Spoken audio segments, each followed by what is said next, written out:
On today's video, I thought I'd go through the Deer Camp beer can collection.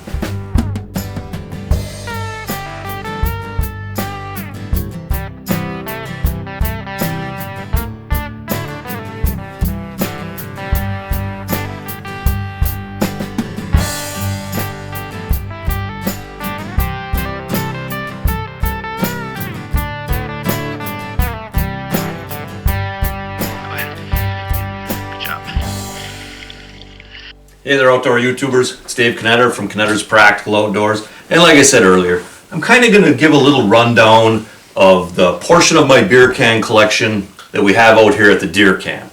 I put this up in an earlier video and I got some feedback in the comments. People kind of like, oh yeah, you know, beer can collection, you know, vintage cans, it's pretty cool stuff. So I thought I'd just go through it a little bit with you guys. So starting things off, right here, we've got Rhinelander Beer. And for those of you that follow the channel, you probably know that basically all of this, where I live, where I do my thing, the fishing and hunting, is in the Upper Peninsula of Michigan. Okay, but I actually was born in Rhinelander, Wisconsin. And I remember as a kid, both sets of my grandparents, lived in Rhinelander for the bulk of their lives. And I remember as a kid visiting them. I would go in my Grandpa Knetter's basement, and he always had probably 3 or 4 cases of Rhinelander beer. He had the long neck bottles right at the bottom of the basement steps all the time. I just always remember seeing that growing up. But anyways, I had to include the Rhinelander can, you know, because hey, that's where I was born. All right, next up, Bosch. Okay, it's not Bush, it's Bosch. All right. And you know, I just kind of like this can. It's kind of golden looking, and it's actually got a guy fly fishing, you know, right on the can. Looks like he's got a big carp on or something in the river. So that's kind of cool. So I just kind of always liked this Bosch can. Schmidt Beer, right? Got to include the Schmidt Beer, you know. And Schmidt was kind of known for having pretty cool scenes, you know, on it. Like this one has a moose and kind of some loggers doing some logging.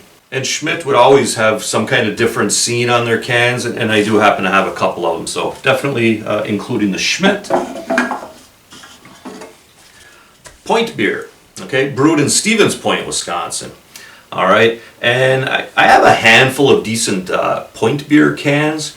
I have an aunt that went to school over in Stevens Point, and I remember as a kid visiting my grandparents. Maybe she'd be home from college, and you know, she may or may not have grabbed me the new version of the Point Beer can, or maybe an odd-sized Point Beer can, and so that was pretty cool. So I have a handful of these Point Beer cans.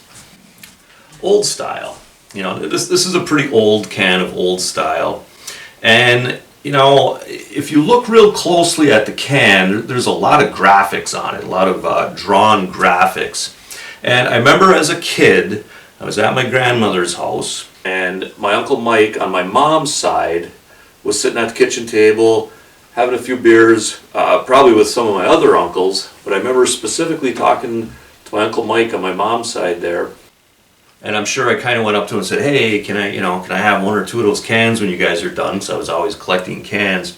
And I remember him telling me, he's like, oh, hey, Dave, have you ever seen the guy peeing on the Old Style can? And I'm just a little kid. I'm like, oh, no, what's up with that? But if you look very closely at the Old Style can, there is this guy kind of standing on top of this, I don't know, this cauldron pot thing. He's kind of standing up on top of it. I don't know if that's the old brewery or what, but he's standing up there, and it looks like he's kind of got his back to you, and it kind of looks like he's peeing, right? So my Uncle Mike elaborates on the story a little more and says, yeah, what you do is you take a full beer, you'd poke a pinhole right in that guy, you'd put your finger over it, shake it up, and you'd be like, oh, hey, dude, did you ever see the guy peeing on the Old Style can? Or like, no, and then you go, psst, and you take your finger off it, and beer squirts out of it, and yada. Anyways, I just kind of remember that story from when I was a kid. My Uncle Mike telling me about that. But anyway, so I had to include the Old Style can just because of that. and that is another Wisconsin beer that was brewed in La Crosse, Wisconsin. Then we've got the Scentsy Can, and it's just kind of a cool looking can, right? It's one of the few cans that I actually did buy at a flea market as a kid. So I always kind of remembered the Scentsy Can because of that. And then I included Buckhorn, can of Buckhorn beer. And really I just included it because it's kind of got this cool looking deer on it.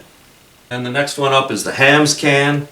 Okay, just included the Hams Can just because it's kind of cool looking. This one's in really good shape, nice and clean. And here we have another Schmidt Beer. This one's got some pheasants on it.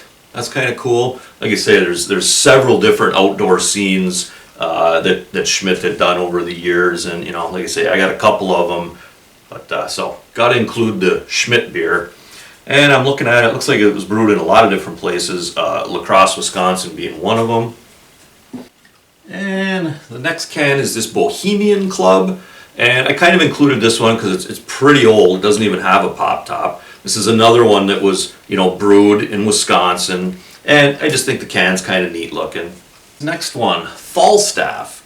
Okay, this is the, Falstaff salutes the bicentennial, right? When our country turned 200 years old. So it's kind of a red, white, and blue can celebrating, 200 years of our country. So that's pretty cool. So I had to include the, bicentennial Falstaff can. Next up is this Tenants Lager. Okay, and whatever. It's an older can, no doubt about it. It's in pretty good shape. It's pretty clean. But Tenants would have these different girls on the back of their cans. Okay, so I thought that was kind of interesting, right? And this Tenant girl is Pat, and it actually says at the bottom, Pat, so lonely. And I just always kind of thought that was funny. Next, Bub's Beer. Okay, and this was brewed in Eau Claire, Wisconsin. Again, it's an older can. It's pretty clean. Just kind of looks pretty neat. It's got this beer stein kind of in and around the B and Bub's. Brewed in Eau Claire. I'm pretty certain I've got a few uncles that have downed a few Bub's beers over the years. Down here to Billy Beer.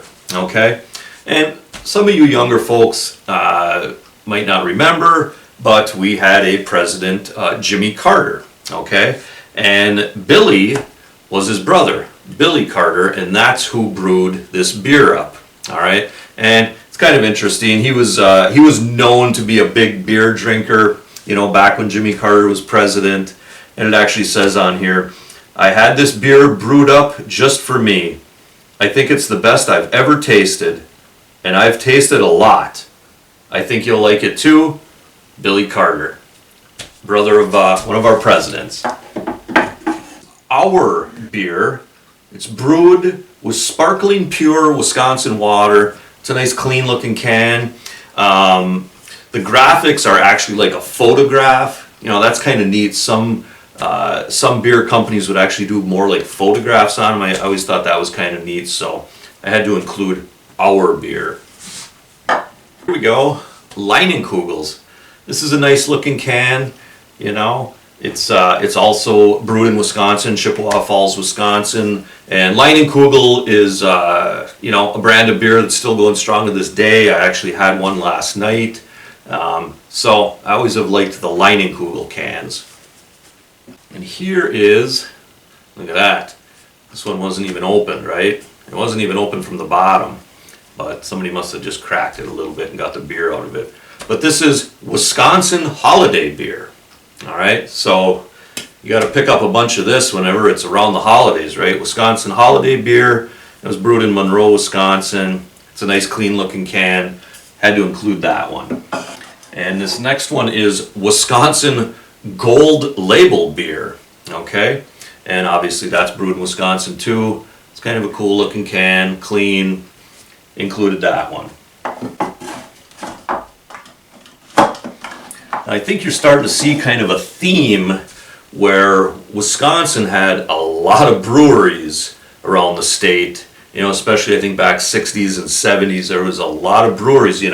I know these microbreweries are kind of all the rage these days. And I gotta say, I think Wisconsin was about 50 years ahead of its time. They had breweries in every little town around Wisconsin, for the longest time. And, here's another one, Meisterbräu. This is from Milwaukee, Wisconsin. It's a little bit older can, but Meisterbräu, okay? And this is kind of interesting to me, but this beer is Braumeister, right?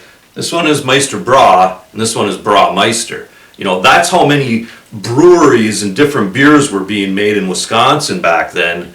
They started to run out of names. They just had to switch some names back and forth just to come up with names for all the beers they were making. And yeah, this one was brewed in Sheboygan, Wisconsin. Okay, I got some relatives over that way too. I got a sister and a niece over that way. And this is aluminum. It's not quite as old, as some of the other ones, but it's pretty old. But this is J.R. Ewing's Private Stock. Okay, and some of you may not know who J.R. Ewing is. J.R. Ewing was just a character in a TV show. He was a really wealthy oil tycoon from Texas, and he was kind of the bad guy on this TV show that I think it was back in the 70s. It was on all the time. Anyways, it says right on the can, if you have to ask how much my beer costs, you probably can't afford it. J.R. Ewing. So I had to include that. That was kind of interesting to me. And then we've got Wisconsin Premium Beer, a little older can, nice and clean, got the state of Wisconsin right on it there. Pretty cool. And this is brewed La Crosse, Wisconsin. It was always interesting to me, these theme cans that would come out for a certain event or whatever. We kind of went through the bicentennial can. Well, this can is Sawdust City Days, 1980. Okay, and that was pretty cool. Eau Claire, Wisconsin. Again, I'm sure I have a couple of uncles that have downed several Sawdust City Days beer, back in 1980. And this one actually has the top on it too, and they didn't even open the bottom. Kind of interesting. They must have just cracked the top open, got the beer out of it. And here's another, event-themed can or beer. Chippewa Falls, Wisconsin, 3rd annual Pure Water Days, August 17th, 18th, and 19th, 1979. And this is a light premium beer. Okay, so again, I kind of like these, event-themed cans. It's just kind of a neat one. Old Timers beer. It's a pretty old can, pretty clean. It's got a bunch of old timers sitting around a table drinking beer on it. So thought that was pretty cool. And then this last one, Foxhead 400, right? Wisconsin brewed Foxhead 400. All right, kind of a clean can. It's got Fox in the name. That's kind of neat. I thought it was appropriate to have out here at the camp. Anyways, that's the last one that I put in the camp collection, Foxhead. So guys, if you have any memories of any of these beer cans, or you have any thoughts you'd like to share on beer can collecting, be sure to leave some comments below. I'd like to hear from you guys. Alright guys, so there's a little run through of the beer can collection. Like I said, I've got quite a few other cans. It's just a little sample of it. These are kind of the ones I like. A couple of them have a little story behind them, a little history. So they're just kind of the cans I like. Thought it was pretty neat. We don't have a ton of wall space out here, so I just wanted to bring a few out. But anyways, there is the Deer Camp beer can collection. Alright guys, well remember to hunt, fish, laugh, repeat. This is Dave Knetter from Knetter's Practical Outdoors. Hey, thanks for watching and God bless.